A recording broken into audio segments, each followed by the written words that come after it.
السلام عليكم ورحمة الله تعالى وبركاته. الحمد لله رب العالمين والصلاة والسلام على أشرف المرسلين وعلى آله وصحابه الفائزين برضا الله أما بعد.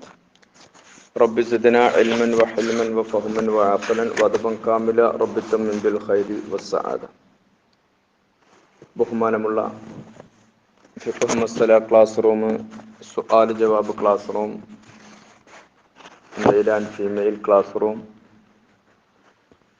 അതുപോലെ ഇന്ത്യൻ ഇസ്ലാം സെൻറ്റർ ഖുർആൻ ഹദീസ് പഠനവേദി, പുല്ലാറ ഹിദായ കൂട്ടായ്മ, അങ്ങനെ നമ്മുടെ ക്ലാസ് ശ്രദ്ധിച്ചുകൊണ്ടിരിക്കുന്ന ഒട്ടനവധി സഹോദരന്മാരുണ്ട്, സഹോദരിമാരുണ്ട്, ഗ്രൂപ്പ് അഡ്മിൻസ് ഉണ്ട്. പ്രത്യേകിച്ച് നമ്മുടെ ഈ ഗ്രൂപ്പിനൊക്കെ നയിച്ചുകൊണ്ടിരിക്കുന്ന അഡ്മിൻ ഡെസ്ക് കൈകാര്യം ചെയ്യുന്ന ബഹുമാനികളെ, മുസ്ലിമിൻ്റെ ഒരു ദിവസം എന്ന വിഷയത്തിൻ്റെ ബാക്കി ഭാഗം നമുക്ക് ശ്രദ്ധിക്കാം. കഴിഞ്ഞ ദിവസം നാം മനസ്സിലാക്കിയത്, പള്ളിയിലേക്ക് വന്നു, പള്ളിയിൽ കയറി, അതിനുശേഷം നമുക്ക് നിസ്കരിക്കാനുള്ള തുടക്കമാണ്. ആ പള്ളിയിലേക്ക് കയറുന്നതിനെ കുറിച്ച് നമ്മൾ മനസ്സിലാക്കി. അവിടെ വന്നിട്ടുള്ള സുന്നത്ത് നിസ്കാരവും നമ്മൾ മനസ്സിലാക്കി. അങ്ങനെ പള്ളിയിൽ വരുന്നവരാണെങ്കിൽ അങ്ങനെ, അല്ലെങ്കിൽ വീട്ടിൽ നിന്നുള്ളവരാണെങ്കിൽ അങ്ങനെ. നമുക്കറിയാം, ഏറ്റവും പുണ്യമാക്കപ്പെട്ട ടൈമുകളിൽ ഒരു പ്രത്യേകമായി എണ്ണപ്പെട്ട ടൈം നമുക്ക് ഓരോ ദിവസത്തിലും 5 ടൈമിൽ കിട്ടുന്നുണ്ട്. അതിൻ്റെ പ്രത്യേകത എന്ന് പറഞ്ഞാൽ, ദുആക്ക് ഇജാബത്ത് കിട്ടുന്ന ടൈം. പറയാനുണ്ടോ അതിൻ്റെ അപ്പുറത്തേക്ക് എന്തെങ്കിലും ഒന്ന്? നമ്മുടെ ദുആ സ്വീകരിക്കാൻ കാരണമാകുന്ന, അതിന് മാധ്യമമാകുന്ന ടൈം ഒരു ദിവസത്തിൽ 5 നേരം നമുക്ക് കിട്ടുകയാണ്. നമുക്കറിയാം, നിസ്കാരങ്ങൾക്ക് ശേഷം ദുആക്ക് ഇജാബത്തുണ്ട്, പക്ഷെ അതിൻ്റെ ഈ മുമ്പ് നമുക്ക് ഇജാബത്തുണ്ട്. ബാങ്ക് കൊടുത്തു കഴിഞ്ഞതിന് ശേഷമുള്ള പ്രാർത്ഥനയുണ്ട്, നാം പഠിച്ചു കഴിഞ്ഞു. അത് കഴിഞ്ഞാൽ മുഴുവനും ഈ മനുഷ്യന്റെ പ്രവർത്തന മേഖലകളെ മുഴുവനും ഒരു പ്രാർത്ഥനയിലൂടെ ഇങ്ങനെ കൊഴുക്കിക്കൊണ്ടിരിക്കുകയാണ്. ആ പ്രാർത്ഥന എന്ന് പറയുമ്പോൾ തന്നെയാണ് നാം ശരിക്കുള്ള ഒരു അബ്ദ് ആകുന്നത്. ഉബൂദിയത്ത്, ആ താഴ്മയും ആ എളിമയും ആ മനസ്സ് അലിവോട് കൂടെയുള്ള പെരുമാറ്റവും ഹുസ്നുൽ ഖുൽഖും ഒക്കെ നമ്മളിലേക്ക് കടന്നു വരുന്നത് അപ്പോഴാണ്. ഒരാളെ കണ്ട് സലാം പറയുന്നു, അസ്സലാമു അലൈക്കും വറഹ്മത്തുള്ളാഹി വബറകാതുഹു, വഅലൈക്കും അസ്സലാം വറഹ്മത്തുള്ളാഹി തആല വബറകാതുഹു. ദ്വാർക്കണം കേട്ടില്ലേ? ഇത് പറയാനുള്ള ഒരു മനസ്സ് നമുക്ക് വരണം. ദുആ ചെയ്യണം കേട്ടില്ലേ എന്ന്. വലിയവരോടും ചെറിയവരോടും ആലിമും ആലിമല്ലാത്തവരും എല്ലാവരോടും ദുആ ചെയ്യാൻ വേണ്ടി പറയണം. ആ മാതൃക പുണ്യപ്രവാചകൻ മുത്തനബി മുഹമ്മദ് മുസ്തഫ സല്ലല്ലാഹു അലൈഹി വസല്ലം നമുക്ക് കാണിച്ചു തന്നതാണ്. ഫദ്ഉ യാ അബാ ഹുറൈറ. നോക്കൂ, അള്ളാന്റെ റസൂലിന്റെ പ്രധാന ശിഷ്യന്മാരിൽ ഒരാളാണല്ലോ അബാ ഹുറൈറ റളിയല്ലാഹു തആല അൻഹു. ആ അബാ ഹുറൈറ റളിയല്ലാഹു തആല അൻഹുയുടെ പുണ്യപ്രവാചകൻ പറഞ്ഞത്, ഫദ്ഉ യാ അബാ ഹുറൈറ, അബാ ഹുറൈറ നിങ്ങളൊന്ന് ദുആ ചെയ്യൂ, ഞാനൊന്ന് ആമീൻ പറയട്ടെ. മാത്രവുമല്ല, ഉവൈസുൽ ഖർനിയോട് ദുആ ചെയ്യിപ്പിക്കാൻ വേണ്ടി ഏൽപ്പിക്കപ്പെട്ട സംഭവവും നമ്മുടെ മനസ്സിലുണ്ടല്ലോ. അതാണ് പ്രാർത്ഥന. അപ്പോൾ അങ്ങനെ ഒരു നല്ല ഒരു ചിട്ടയോടുകൂടെ, ഒരു മനസ്സിനെ പാകപ്പെടുത്തിക്കൊണ്ട്, ഹൃദയം ശുദ്ധിയായിക്കൊണ്ട്, സ്ഫടിക സമാനമായ ഹൃദയത്തിന്റെ വാക്താക്കളായി മുന്നോട്ട് പോവാൻ, അവിടെയാണ് നാം എത്തിപ്പെടേണ്ടത്. ഭർത്താവിനെ കാണുമ്പോഴുള്ള പെരുമാറ്റത്തിൽ ആ കടുംപിടുത്തമില്ലാതെ, വളരെ സ്നേഹത്തോടുകൂടെ, പുഞ്ചിരിച്ചുകൊണ്ട്, തലാഖത്തുൽ വജ്ഹോടുകൂടെ പെരുമാറണം. സുബഹിയിൽ നാം ശ്രദ്ധിച്ചാൽ അത് കഴിയും. ചോദിക്കുന്നതിനൊക്കെയും ഗൗരവഭാവത്തോടുള്ള നോട്ടം, അവരെ ഭരിക്കാനുള്ളൊരു മാനസികാവസ്ഥ ഉണ്ടാവുന്ന ഒരു രീതി, അത് പൈശാചികമാണ്. അങ്ങനെയാണ് പലപ്പോഴും സംഭവിക്കാറുള്ളത്. 1-2 വർഷങ്ങളൊക്കെ കഴിഞ്ഞ് പിന്നെ അങ്ങ് പിന്നോട്ട് പോകുമ്പോൾ, പിന്നെ കാലുറച്ചു എന്ന് കാണുമ്പോൾ, പിന്നെ ഭർത്താവിനൊന്ന് ഭരിച്ചു കളയാം എന്നുള്ള രീതിയിലുള്ള സ്വഭാവ പ്രകടനങ്ങൾ വരുന്നത് സുബഹിയും അതിനോടനുബന്ധമായിട്ടുള്ള കർമ്മങ്ങളും ചെയ്യുന്നതിൽ നമ്മൾ പിന്നോട്ട് പോയിട്ട് തന്നെയായിരിക്കാം എന്ന് മനസ്സിലാക്കുന്നു. അതിനാണ് ഞാൻ ഇന്നലെയും സൂചിപ്പിച്ചത്, നമ്മുടെ സുബഹിയുടെ നിസ്കാരം ജമാഅത്തായിട്ട് തന്നെ തുടങ്ങണം എന്ന് പറഞ്ഞത്. അപ്പോൾ പറഞ്ഞു വരുന്നത്, നമുക്ക് ഏറ്റവും കൂടുതൽ പ്രധാനപ്പെട്ട ദിവസങ്ങൾ ഒരുപാടുണ്ട്. അറഫ ദിവസം നമുക്ക് പ്രധാനപ്പെട്ടതാണ്. വെള്ളിയാഴ്ച ദിവസം പ്രധാനപ്പെട്ടതാണ്. നോമ്പ് നുകാരനായിക്കൊണ്ടിരിക്കുന്ന സമയം പ്രധാനപ്പെട്ടതാണ്. നോമ്പ് മുറിക്കുന്ന സമയം പ്രധാനപ്പെട്ടതാണ്. അപ്പോഴൊക്കെയും ദുആക്ക് ഇജാബത്ത് കിട്ടുന്ന ടൈമാണ്. എന്നാൽ നമുക്ക് തേടിപ്പിടിച്ച് പോവാതെ കിട്ടുന്ന ഒരു ടൈമുണ്ട്. അതിന് തന്നെ കാത്തു നിൽക്കേണ്ടതില്ല. അങ്ങനത്തെ ഒരു ടൈമാണ്. ഇങ്ങനെ സുബഹിക്ക് നേരത്തെ എഴുന്നേൽക്കുന്നു, ആ പ്രഭാത സമയത്ത് ആ തുടർന്ന് കൊണ്ടുള്ള അമലുകളൊക്കെ നമ്മൾ അങ്ങ് ചെയ്തു. എന്നിട്ട് പള്ളിയിലേക്ക് വന്നു. പള്ളിയിൽ കയറിയിട്ട് ഞാൻ ഇന്നലെ പറഞ്ഞ വിഷയങ്ങളൊക്കെ ചെയ്തു. അതിനുശേഷം സുന്നത്ത് നിസ്കരിച്ചു 2 റക്അത്ത്. ആ 2 റക്അത്ത് സുന്നത്ത് നിസ്കരിച്ചതിന് ശേഷം നാം അവിടെ ഇരിക്കുകയാണ്. എന്തിനിരിക്കുന്നു? ജമാഅത്ത് പ്രതീക്ഷിച്ചു കൊണ്ടിരിക്കുന്നു. ഈ ജമാഅത്ത് പ്രതീക്ഷിച്ചു കൊണ്ടിരിക്കുന്ന ടൈം മുഴുവനും നമുക്ക് ജമാഅത്തിന്റെ പുണ്യമാണ് കിട്ടുന്നത്. നമ്മൾ പള്ളിയിൽ വന്ന് നമ്മളത് കഴിഞ്ഞു, പിന്നെ അങ്ങോട്ടും ഇങ്ങോട്ടും തിരിഞ്ഞും മറിഞ്ഞും നോക്കി, പിന്നെ ഒന്ന് ചൊറിഞ്ഞു, പിന്നെ ഒന്ന് കുപ്പായ കൈ ശരിയാക്കി, പിന്നെ മൊബൈലൊന്ന് ഓഫാക്കി, ഇങ്ങനെ എന്തൊക്കെയോ പണികൾ, അങ്ങനെ 1000കണക്കിന് പണികൾ നമ്മൾ മനസ്സിലപ്പോൾ ഉണ്ടാവും. അതൊന്നുമല്ല, ആ ടൈം ഏറ്റവും പ്രധാനപ്പെട്ട ടൈമാണ്. അതിനോടൊപ്പം തന്നെ ഒരു കാര്യം വളരെ ശ്രദ്ധിക്കേണ്ടതുണ്ട്. ഇപ്പോൾ കാണുന്ന മൊബൈലുകളൊക്കെയും നമ്മൾ മാറ്റിവെക്കുക. അതിനകത്ത് അനാവശ്യമായിട്ടുള്ളതും ആവശ്യമായിട്ടുള്ളതും ഒക്കെ കൂട്ടി മിക്സാ അതിങ്ങോട്ട് കടന്ന്, അതാണ് നമ്മുടെ ശരീരത്തോട് നമ്മൾ സ്പർശിപ്പിച്ചുകൊണ്ട് അടുപ്പിച്ചിരിക്കുന്നത്. അതൊരു ഭാഗത്തേക്ക് മാറ്റി വെച്ചിട്ട് നമ്മുടെ ശരീരത്തിൽ അത് അപ്പോൾ വേണ്ട ഒരു പുണ്യമാക്കപ്പെട്ട ടൈമാണ്. അതിലില്ലാത്ത ഒന്നും ഉണ്ടാവില്ല. കുടുംബത്തിന്റെ പിന്നെ ഫാമിലി ഗ്രൂപ്പിന്റെ ഫോട്ടോസുകളും അതും ഇതും മറ്റതും മറിച്ചതും ഒന്നും വേണ്ട. അതിലില്ലാത്ത കാര്യങ്ങളെല്ലാം തുറന്നു കഴിഞ്ഞാൽ എല്ലാം ഇങ്ങോട്ട് വെളിവാകുന്നതല്ലേ. അതൊക്കെ ഒന്ന് മാറ്റി വെച്ചിട്ട് ആ പ്രധാനപ്പെട്ട ടൈമിനെ മാനിച്ചുകൊണ്ട് ഇരിക്കുക.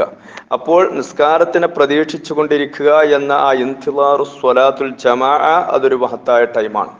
നാം ആ ജമാഅത്തിലായിട്ടുള്ള പുണ്യം കിട്ടും. പള്ളിയിൽ വരുന്ന ആണുങ്ങൾക്ക്, വീട്ടിൽ നിന്ന് ജമാഅത്തായിട്ട് നിസ്കരിക്കുന്ന സഹോദരിമാര്, ഉമ്മ ഉണ്ടാകും, അമ്മായിമ്മ ഉണ്ടാവും, ഉമ്മാന്റെ ഭർത്താവിന്റെ ഉമ്മ, സഹോദരിമാര്, അതുപോലെ തന്നെ വീട്ടിലേക്ക് പള്ളിയിലേക്ക് പോരാൻ കഴിയാത്ത സമയത്ത് ഭർത്താവും അല്ലെങ്കിൽ സഹോദരന്മാരോ ഉണ്ടാവും. ചെറിയ കുട്ടികൾ, ചെറിയ ആൺകുട്ടികൾ, പെൺകുട്ടികൾ, അൽഹംദുലില്ലാഹ് എന്തോ ഒരു റാഹത്താണ്. ആ സുബഹിയുടെ ആ പ്രഭാതം പൊട്ടിവിടരുന്നതിന്റെ മുമ്പായിട്ട് ഒരു കൂട്ടായ്മയോട് കൂടെ നമ്മൾ വീട്ടിലിരുന്നു കൊണ്ട് ജമാഅത്തായിട്ട് നിസ്കരിക്കാനുള്ള ആ ഒരു മാനസികാവസ്ഥ ഉണ്ടാക്കിയെടുത്താൽ പിന്നെ പ്രശ്നമില്ല, ഉണ്ടാവുകയില്ല, ഉറപ്പാണ്. പക്ഷേ അതിന് ഒരുങ്ങാൻ നമ്മൾ പിന്നോട്ട് പോയി. അപ്പോഴേക്കിന് അവിടെ ഒരു തിരക്ക്, ഇവിടെ ഒരു തിരക്ക്, അപ്പോഴത്തേന് സ്റ്റൗ കത്തിക്കല്, അപ്പോഴേക്കിന് പിന്നെ അശയിൽ തുണിയിട്ടത് എടുത്തു കൊണ്ടുവരാൻ പോക്ക്, ഇങ്ങനെയൊക്കെ കൂടിയായിട്ട് ആ ടൈം എടുക്കടി അതങ്ങനെ കളിഞ്ഞു. അതല്ല വേണ്ടത്. ആ സമയത്ത് നമ്മൾ വുളൂ ചെയ്തു, നമ്മൾ വുളൂവിന്റെ ശേഷമുള്ള വിഷയങ്ങൾ പറഞ്ഞു. എന്നിട്ട് നമ്മൾ എങ്ങോട്ട് വന്നു? നിസ്കരിക്കാൻ വേണ്ടി. നമ്മുടെ നിസ്കാരം നമ്മുടെ വീട്ടിൽ ഡൈനിങ് ഹാളിലായിരിക്കാം, അല്ലെങ്കിൽ നമ്മുടെ റൂമിലായിരിക്കാം, അല്ലെങ്കിൽ അതിന് സജ്ജമാക്കിയ സ്ഥലത്ത് നമ്മൾ വീട്ടിലിരിക്കുന്നു. ആ ഇരുന്നുകൊണ്ട് മനസ്സിലാക്കണം, ഒരു ബാങ്ക് വിളിച്ചതിന് ശേഷം ഏറ്റവും അഫ്ളലായ ടൈം നിസ്കരിക്കാൻ 20 മിനിറ്റാണ്. അൽ വഖ്തുൽ മുഖ്താർ, അൽ വഖ്തുൽ അഫ്ളൽ, ഏറ്റവും പ്രധാനപ്പെട്ട ഏറ്റവും ശ്രേഷ്ഠമായത് ബാങ്ക് കൊടുത്തേക്ക് നിസ്കരിക്കലല്ല. ആ ബാങ്ക് കൊടുത്തു കഴിഞ്ഞു, ദുഹറാണെങ്കിലും അസറാണെങ്കിലും മഗ്രിബിയാണെങ്കിലും ഇശയാണെങ്കിലും സുബഹയാകുമ്പോൾ ഒരു 25 മിനിറ്റ് കുറച്ചുകൂടി ടൈമുണ്ട്. അതായത് തട്ടപ്പം വെളുക്കുന്ന സമയത്ത് നിസ്കരിക്കൽ ഏറ്റവും പുണ്യമാണെന്ന് പ്രവാചകൻ പഠിപ്പിച്ചിട്ടുണ്ട്.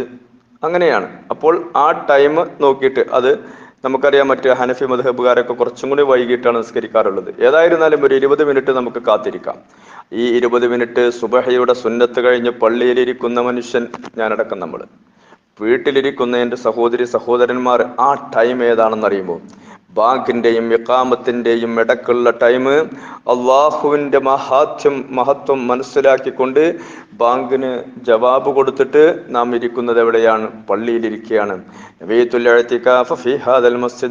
അള്ളാഹ് അറിയാതെ കൂലി അങ്ങനെ വരികയാണ്. ഒരുപാട് കൂലികൾ നമുക്ക് ഇങ്ങനെ കിട്ടിക്കൊണ്ടിരിക്കും. ആ സമയത്ത് നെയ്യത്ത് വെച്ചു, എഴുത്തിക്കാഫിന്റെ നെയ്യത്ത് വെച്ചിട്ടുണ്ട്. എന്നിട്ട് അവിടെ ഇരിക്കുന്ന ആ ടൈം ഏറ്റവും പ്രധാനപ്പെട്ട ടൈമാണ്. അൽ മുസ്തജാബു ദുആക്ക് ഉത്തരം കിട്ടുന്ന ടൈമാണ്. മനസ്സിലാവുണ്ടല്ലോ? ചിന്തിച്ചോ? മനസ്സിലായോ? ചെറിയ വിഷയം പറയുന്നുള്ളൂ, ഞാനൊന്ന് പരത്തി ഒന്ന് ഓർമ്മിക്കാൻ വേണ്ടി പറയുന്നതാണ്. അപ്പോൾ ആ ടൈം, ആ സുന്നത്ത് നിസ്കരിച്ച് അവിടെ ഇരിക്കുന്നതായ ടൈം ഉജാബത്ത് കിട്ടുന്നതാണ്. കുട്ടികൾക്ക് പഠനത്തിൽ പിന്നോട്ടാണ്, അള്ളാഹുവിനോട് ദുആ ചെയ്യാം. ഭാര്യയ്ക്ക് ആന്തരികമായ രോഗമുണ്ട്, അള്ളാഹുവിനോട് ദുആ ചെയ്യാം. ഭാര്യയുടെ സ്വഭാവത്തിൽ മാറ്റമില്ല, സഹോദരിയോട് ദുആ ചെയ്യാം. ഭർത്താവിന്റെ പീഡനങ്ങൾ സഹിക്കാൻ വയ്യ, സഹോദരി അവിടെ ഇരുന്നു കൊണ്ട് ദുആ ചെയ്യ്. ആ സുബഹിയുടെ മുമ്പുള്ള, ആ ജമാഅത്തിലേക്ക് പ്രവേശിക്കുന്നതിന് മുമ്പുള്ള ടൈമിൽ ദുആ ചെയ്യും. അതുപോലെ തന്നെ ഭർത്താവിന് ഗൾഫിൽ പോയിട്ടുണ്ട്, ഇഖാമ കിട്ടിയിട്ടില്ല, പ്രയാസത്തിലാണ്, ദുആ ചെയ്യാം. അതുപോലെ തന്നെ നാളെ ആഖിറത്തിലേക്ക് പോവേണ്ടവരാണ് നമ്മൾ. നമ്മുടെ അമലുകൾ സ്വഹീഹായിട്ടുണ്ട് എന്ന് ഉറപ്പില്ല. നമുക്ക് അവിടെ വെച്ചുകൊണ്ട് ദുആ ചെയ്യാം. നമുക്ക് എത്രയോ ദോഷങ്ങളും തെറ്റുകളും കുറ്റങ്ങളും പാപങ്ങളും പേറിയവരാണ്. അള്ളാഹുവിനോട് തൗബ ചെയ്യാൻ പറ്റിയ ടൈമാണ്. എന്തൊരു സുന്ദരമായ വിശാലമായ, മനസ്സിലൊന്നുമില്ലാതെ രാവിലെ പ്രഭാതത്തിൽ നമ്മൾ എഴുന്നേറ്റപ്പോൾ കിട്ടിയ ടൈം. ആ ടൈമിൻ്റെ അപ്പുറത്തേക്ക് പ്രധാനപ്പെട്ട ടൈമുണ്ടോ? ഒരിക്കലും ഇല്ലല്ലോ. ആ പ്രധാനപ്പെട്ട ടൈമിലിരുന്നു കൊണ്ട് അള്ളാഹുവിനോട് ദുആ ചെയ്യുന്നു. അള്ളാഹുവിനോട് ദുആ ചെയ്യുന്നു. ദുആ മുസ്തജാബാണ്, മനസ്സിലാകുന്നുണ്ടല്ലോ. നിങ്ങളൊന്ന് പരീക്ഷിച്ചു നോക്കൂ. ഈ പരീക്ഷണത്തിൽ നാം വിജയിക്കും. ഈ സമയത്ത് നമ്മൾ ദുആ ചെയ്താൽ ദുആക്ക് ഇജാബത്ത് കിട്ടും. എല്ലാ നിസ്കാരങ്ങൾക്കും ഇതുണ്ട്. ബാങ്ക് കൊടുത്ത് ഇഖാമത്തിന്റെ ഇടയിലുള്ള ടൈം. അപ്പോൾ അതിന്റെ സ്റ്റാർട്ടിങ്, അതിന്റെ വിദായ, അതിന്റെ തുടക്കം എപ്പോഴാണ് വേണ്ടത്. അല്ലാതെ ബാങ്ക് കൊടുത്ത് എഴുന്നേറ്റ പാടെ തന്നെ സ്കൂളിലേക്ക് പോകാൻ ടൈ തെരഞ്ഞു പോകണ്ട, അല്ലെങ്കിൽ ഷൂ വൃത്തിയാക്കലല്ല. ഇതൊക്കെ കഴിഞ്ഞതിന് ശേഷം മതി അതിലേക്ക് പോവല്.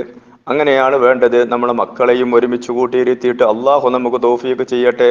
അങ്ങനെ വീട്ടിലിരിക്കുന്നു, ഒരു 10 മിനിറ്റ് ബാങ്ക് കൊടുത്തു, വുളൂ ചെയ്തു, അതിന് വെള്ളമുറകളൊക്കെ ചെയ്തു, ഞാൻ ഇന്നലെ പറഞ്ഞതുപോലെ ആ കിടത്തൊക്കെ കടന്നു. അത് കഴിഞ്ഞതിന് ശേഷം നമ്മൾ സുന്നത്ത് നിസ്കരിച്ചു. എന്നിട്ട് ഖിബിലാക്കിയിരുന്നിട്ട് കാല് നീട്ടി വെച്ച് കോട്ടായി ഇട്ട് എന്ന് ചൊറിഞ്ഞു മാന്തിയൊന്നും അല്ല ഇരിക്കേണ്ടത്. വളരെ അച്ചടക്കത്തോടുകൂടെ, റാഹത്തോടുകൂടെ, സമാധാനത്തോടുകൂടെ പുറത്ത് അത്രയൊക്കെ പൂശിയിട്ട് അങ്ങനെ ഇരിക്കുക. വീട്ടിലിരിക്കുമ്പോൾ പെണ്ണുങ്ങൾക്കും ചെയ്യട്ടോ, പുറത്തിറങ്ങുമ്പോഴേ പറ്റാത്തുള്ളൂ.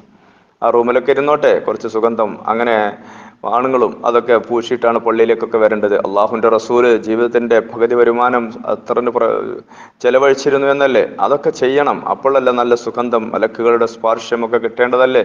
അപ്പോൾ അതൊക്കെ ചെയ്തുകൊണ്ട് നമ്മൾ അവിടെ ഇരിക്കുന്നു ഒരു 10 മിനിറ്റ്. രാവിലെ തന്നെ എഴുന്നേറ്റേക്ക് ചിലവരുണ്ട് നിസ്കരിക്കാൻ വേണ്ടി നിൽക്കുമ്പോൾ എല്ലാ പുറത്തൊക്കെ ഇറങ്ങാൻ ടൈയും കോട്ടും പാൻസും ഇല്ലേ, 3000-ന്റെ പാൻസ് ഇല്ലേ, 4000-ന്റെ ഷർട്ട്, ഇതൊക്കെ ഇട്ടിട്ട് പോകും നിസ്കരിക്കാൻ വേണ്ടി. സുബഹിക്ക് പള്ളിയിലാണെങ്കിലും അതല്ലെങ്കിൽ ഇവിടെ ആണെങ്കിലും ഏതെങ്കിലും ഒരു ലുങ്കി, അതിന്റെ പുറത്ത് കുളിക്കാൻ ഇറങ്ങുന്ന ഒരു തോർത്തും മുണ്ടും അങ്ങനെ ഇട്ടിട്ട് വരും. ഒരു ഫാഷൻ. ആരാണ് അതൊക്കെ അങ്ങനെ ആക്കിയത്? അങ്ങനെയല്ല. പള്ളിയിലാണെങ്കിലും നിസ്കരിക്കുന്ന മുമ്പിലും രാജാധിരാജനായ അള്ളാഹുവിന് മുമ്പിൽ നിൽക്കുമ്പോൾ നല്ല ഭംഗിയിൽ നിൽക്കണം. നല്ല ഭംഗിയിൽ, നല്ല ശുദ്ധമായിട്ട്, നല്ല ഡ്രസ്സ് ആയിട്ട് അങ്ങനെയാണ് ഇരിക്കേണ്ടത്. അല്ലാതെ ഇതുകൊണ്ട് അവിടത്ത് മറച്ചാലും മതി, മുട്ടുപൊക്കേണ്ടത് ശരിയാണ്. പക്ഷെങ്കിലും അവിടെയൊക്കെയും ചെയ്യേണ്ടത് അങ്ങനെയാണ്. നാം ഒരു പ്രധാനപ്പെട്ട ആളെ കാണാൻ വേണ്ടി പോകുമ്പോൾ മുഷിഞ്ഞടഞ്ഞുകൊണ്ട് പോകുമോ? ഇല്ലല്ലോ. അപ്പോൾ വൃത്തിയായിട്ട് അങ്ങനെയാണ്. അപ്പോൾ ആ നല്ല നമ്മൾ നിസ്കാര കുപ്പായൊക്കെ ഒന്ന് വൃത്തിയാക്കി, മാസത്തിലൊരിക്കലൊന്നുമല്ല, അതിലിടക്കൊക്കെ ഒന്ന് അലക്കി, ഒന്ന് വൃത്തിയാക്കി, ഒന്ന് തേച്ച്, ലേശ സുഗന്ധമൊക്കെ പൂശിയടെ വെച്ച്, അൽഹംദുലില്ലാ, എന്തൊരു സുന്ദരമാണ്, എന്തൊരു സുന്ദരമാണ്. അങ്ങനെ അവിടെ ഇരിക്കുകയാണ്. ആ ഇരുന്നു കൊണ്ട് അള്ളാഹുവിനോട് കരങ്ങൾ ഉയർത്തിക്കൊണ്ട് പ്രാർത്ഥിക്കുകയാണ്. അപ്പോൾ പ്രാർത്ഥനയ്ക്ക് ഉത്തരം കിട്ടുന്നതാണ്. കുട്ടിക്ക് പെൺകെട്ട് ശരിയാകുന്നില്ല, ബേജാറാവണ്ട. നേരം വെളുക്കുമ്പോഴത്തേന് ഒരു പേഴ്സും എടുത്തിട്ട് ഒരു ഫോണും എടുത്തിട്ട് കന്തുറ അപായം ഇട്ടിട്ട് എവിടൊക്കെയോ ആലോചിക്കാണ്, എവിടൊക്കെയോ പെട്ടിക്കട വെച്ചിരിക്കുന്നുണ്ട്, എഴുത്തനും കുത്തനും കുറെ ആൾക്കാർ. എന്നിട്ട് അങ്ങോട്ട് ഓടാൻ വേണ്ടി നിൽക്കല്ല. ഇത് കഴിഞ്ഞിട്ട് പോവൂ, ഇതാണ് കഴിഞ്ഞിട്ട് പോയാൽ മതി. ഇത് നമ്മൾ തന്നെ ചെയ്യുക, നമ്മൾ തന്നെ അധ്വാനിക്കുക. എന്താണ് വേണ്ടത്? ആ സുബഹയുടെ ജമാഅത്തായിട്ട് നിസ്കരിക്കാനുള്ള 15 മിനിറ്റോ 20 മിനിറ്റോ സുന്നത്ത് കഴിഞ്ഞാൽ പിന്നെ അവിടെ ബാക്കി 15 മിനിറ്റ് ഉണ്ടാവും ചുരുങ്ങിയത്, അല്ലെ 10 മിനിറ്റെങ്കിലും എടുത്തോളൂ. ഈ 10 മിനിറ്റിലും 15 മിനിറ്റിലും ദുആക്ക് ഇജാബത്ത് കിട്ടുന്ന സ്ഥലമാണ്. അല്ലാഹ്, എന്തോ ഒരു പ്രധാനപ്പെട്ട ടൈമാണ്. ദുആക്ക് ഇജാബത്ത് കിട്ടാവുന്ന ആ ടൈം, ആ ഒരു ടൈമിലാണ് നമുക്ക് ദുന്യാവിയായ കാര്യങ്ങളൊക്കെ സംസാരിക്കല്. അപ്പോഴായിരിക്കും മറ്റിടത്തേക്ക് കല്യാണത്തിന് പോയതും പോവാത്തതും, അവന് വിളിച്ചതും വിളിക്കാത്തതും, കുട്ടിനെ കണ്ടതും കാണാത്തതും, പണ്ടം കൊടുത്തതും കൊടുക്കാത്തതും, അങ്ങനെ അങ്ങോട്ട് തുടങ്ങിയിട്ട് കുറച്ച് വൈകിയാലും വേണ്ടില്ല, അതൊക്കെ അങ്ങനെ പൂർത്തിയാക്കിയിട്ട് ഒന്ന് ശ്വാസം വിട്ടിട്ട് ശൈത്താനോട് നല്ലോണം സഹകരിച്ചിട്ട് പിന്നെ നിസ്കരിക്കുക. ഒരിക്കലുമല്ല, ഒരിക്കലുമല്ല, അങ്ങനെയല്ല. അതൊക്കെ നിങ്ങൾ മാറ്റിവെച്ചിട്ട് നമ്മൾ ഇതിലേക്കാണ്. അപ്പൊ ഇന്ന് മുതൽ എല്ലാവരും ചെയ്യുന്നവരാണ്, എനിക്കറിയാം. ഒന്നും കൂടി ഈ വാക്കുകളെ കണക്കിലെടുത്തുകൊണ്ട് നമ്മൾ അങ്ങനെ ചെയ്യാനുള്ള ശ്രമം നടത്തുക. എന്ത് ചെയ്യുക? എന്താണ് ചെയ്യണം എന്ന് പറഞ്ഞത്? ആ സമയത്ത് ദുആ ചെയ്യുക. നമ്മുടെ മനസ്സിൽ തട്ടിയ എല്ലാ ദുആകളും. പക്ഷെ ദുആക്ക് ഒരു പ്രത്യേകതയുണ്ട്. എപ്പോൾ ദുആ ചെയ്യുകയാണെങ്കിലും അൽഹംദുലില്ലാഹി റബ്ബിൽ ആലമീൻ നോക്കൂ, അള്ളാഹുവിനെ സ്തുതിക്കുകയാണ്. അത് കഴിഞ്ഞ് പ്രവാചകനെ പുകഴ്ത്തിക്കൊണ്ട് അല്ലാഹുമ്മ സ്വല്ലി അലാ സയ്യിദിനാ മുഹമ്മദിൻ വഅലാ ആലി സയ്യിദിനാ മുഹമ്മദ് എന്ന് പറയണം. ഇത് കഴിഞ്ഞിട്ട് ഇനി എന്താ വേണ്ടത്? അല്ലാഹുമ്മ ഗഫിർ ലീ ദുനൂബി, അല്ലാഹുമ്മ ഗഫിർ ലീ ദുനൂബി, അല്ലാഹുമ്മ ഗ്ഫിർ ലീ ദുനൂബി. ഇത് മൂന്ന് കൊണ്ടുവരിക. അത് കഴിഞ്ഞതിന് ശേഷമാണ് ദുന്യവിയായ ഉഖ്റവിയായ കാര്യങ്ങളിലേക്ക് നാം പ്രാർത്ഥനയിൽ കിടക്കേണ്ടത്. ഇത് ഏത് പ്രാർത്ഥനയിൽ എപ്പോൾ പ്രാർത്ഥിക്കുകയാണെങ്കിലും, അല്ലാതെ ആദ്യം തന്നെ നമ്മൾ കൈയാണ്ട് ഉയർത്തിയിട്ട് പടച്ചോനെ എൻ്റെ വിസക്കുള്ള കർലാസ് കൊടുത്തിട്ടുള്ള കിട്ടിയിട്ടില്ല ശരിയാക്കി തരണം, അങ്ങനെയല്ല. ഇതൊക്കെ കഴിയട്ടെ, നമ്മൾ ഭാവികളല്ലേ. അപ്പോൾ ഇത് കഴിഞ്ഞതിന് ശേഷമാണ് തുടങ്ങേണ്ടത്. അങ്ങനെ അവിടെ ഇരുന്നു കൊണ്ട് ദുആക്ക് ഇജാബത്ത് കിട്ടുന്ന പുണ്യമാക്കപ്പെട്ട ടൈം, ആ ടൈമിനെ മാനിച്ചുകൊണ്ട് അവിടെ ഇരുന്നു കൊണ്ട് ദുആയിൽ മുഖരിതമാകുക. ഇഖാമത്ത് കൊടുക്കുന്നത് വരെ ആര് പള്ളിയിൽ വരുന്ന ആണുങ്ങൾ, അവിടെ ബാക്കിയുള്ളവരൊക്കെ എന്തെങ്കിലുമൊക്കെ വരുന്നുണ്ടാവും നോക്കണം. അപ്പൊ ലോകം പറച്ചില്ലോ ഒന്നും നിൽക്കണ്ട, ഇതങ്ങോട്ട് കഴിഞ്ഞോട്ടെ. അങ്ങനെ ഇരുന്നിട്ട് അള്ളാഹുമായിട്ടുള്ള തഅല്ലുഖ് മുനാജാത്ത് സ്വല ഉണ്ടാക്കുക. അപ്പൊ രണ്ട് രീതിയിൽ, ഒന്ന് സുബഹയുടെ ശേഷം തന്നെ തുടങ്ങുക, ളുഹറിന്റെ ശേഷവും അസറിന്റെ ശേഷവും മഗ്‌രിബിന്റെ ശേഷവും കിട്ടുന്ന ടൈമാണ്. അപ്പോൾ ദുആ ചെയ്യാനുള്ള ടൈമുണ്ട്. അപ്പോൾ ആ സമയത്ത് നമുക്ക് ദുആ ചെയ്യാം. ഒരു ചെറിയ ദുആ നമുക്കൊന്ന് മനസ്സിലാക്കാം. അല്ലാഹുമ്മ ഇന്നി അസ്അലുക റഹ്മതൻ മിൻ ഇൻദിക് തഹ്ദി ബിഹാ ഖൽബി വതജ്മഉ ബിഹാ അംരി വതലുമ്മു ബിഹാ ശഅസി വതുസ്ലിഹു ബിഹാ ഗായിബി വതർഫഉ ബിഹാ ഷാഹിദി വതഅസിമുനി ബിഹാ മിൻ കുല്ലി സൂഅ്. ഈ വരി മാത്രം നമുക്കിന്ന് പഠിക്കാം. ശ്രദ്ധിക്കും. അല്ലാഹുമ്മ ഇന്നി അസ്അലുക റഹ്മതൻ മിൻ ഇൻദിക് തഹ്ദി ബിഹാ ഖൽബി വതജ്മഉ ബിഹാ അംരി വതലുമ്മു ബിഹാ ശഅസി വതുസ്ലിഹു ബിഹാ ഗായിബി വതർഫഉ ബിഹാ ഷാഹിദി വതഅസിമുനി ബിഹാ മിൻ കുല്ലി സൂഅ്. ഈ പ്രാർത്ഥന നമുക്കൊന്ന് പ്രാർത്ഥിക്കാം. ഇനിയുമുണ്ട് പ്രാർത്ഥനയിൽ, ബാക്കിയുണ്ട്. ഇൻഷാ അല്ലാഹ് ബാക്കി നമുക്ക് അടുത്ത ദിവസം പറയാം. അല്ലാഹുമ്മ തമ്പുരാനെ കൂടുതൽ പറഞ്ഞാൽ ചിലപ്പോൾ അത് ചെയ്യാൻ പ്രയാസമാവില്ലേ. അതുകൊണ്ടാണ് അപ്പോൾ ഈ കുറഞ്ഞ പ്രാർത്ഥന നമുക്ക് നാളെ മുതൽ തന്നെ സ്റ്റാർട്ട് ചെയ്ത് കൊണ്ടുവരാം. അപ്പോൾ നാളെ ഇത് മറ്റു ദുആകൾ ചെയ്യാത്തവരുണ്ടെങ്കിൽ ഈ പറഞ്ഞ രണ്ട് വരി തന്നെ ആവർത്തിച്ച് ദുആ ചെയ്യാൻ നമുക്ക് പഠിക്കുകയും ചെയ്യാം. ഈ പറയുന്ന കാര്യങ്ങൾ മുഴുവനും ഒരു 21 ദിവസം, അതല്ലെങ്കിൽ ഒരു 40 ദിവസം തുടർച്ചയായിട്ട് ശരീരത്തോടൊരു ജിഹാദ് ചെയ്തുകൊണ്ട് അങ്ങ് ചെയ്യാൻ ശ്രമിക്കൂ എൻ്റെ പ്രിയപ്പെട്ട എല്ലാവരും. അങ്ങനെ ആയാൽ നമുക്കത് ഓട്ടോമാറ്റിക്കായിട്ട് നമുക്കങ്ങ് കഴിയും അല്ലേ. ഡ്രൈവിംഗ് പഠിക്കുമ്പോൾ കുറേ ഇതല്ലേ, ആക്സിലേറ്റുമ്പോൾ ചവിട്ടുന്നത്, ബ്രേക്കൊക്കെ നോക്കണം. പടിഞ്ഞ് മലക്ക കിട്ടിക്കഴിഞ്ഞാൽ ഏത് ഉറക്കുന്നെന്ന് എഴുന്നേറ്റാലും ചാവിയാണ് കൊടുക്കണം, പിന്നെ കാലം അങ്ങോട്ടേ പോവുള്ളൂ അല്ലേ. അതുകൊണ്ട് നമുക്കൊരു മലക്ക് കിട്ടിയതല്ലേ. അപ്പോൾ ഇതിലും കിട്ടും. ഇൻഷാ അല്ലാഹ് തൗഫീഖ് ചെയ്യട്ടെ. അല്ലാഹുവേ ഇന്നി തീർച്ചയായിട്ടും ഈ എളിയവനായ, ഈ പാപിയായ, ദോഷിയായ, ലഈഫായ മനുഷ്യൻ, ഹഖീറായ ഈ ഞാൻ, അതൊക്കെ ഇതിൻ്റെയൊക്കെ അർത്ഥമുണ്ട്, പക്ഷേ വിശദീകരിക്കണം. അസ്അലുക പടച്ചവനെ, താഴ്മയോടുകൂടി എളിമയോടുകൂടി ഇരു കരങ്ങളും ഉയർത്തിക്കൊണ്ട് ഞാൻ ചോദിക്കുന്നു റഹ്മാനെ. അല്ലാഹുമ്മ ഇന്നി അസ്അലുക, ഒറ്റവാക്കിലർത്ഥം വെച്ചാൽ അല്ലാഹു ഞാൻ നിന്നോട് ചോദിക്കുന്നു, അങ്ങനെയല്ല. ആ ചോദ്യത്തിൽ ഇങ്ങനെയുണ്ട്,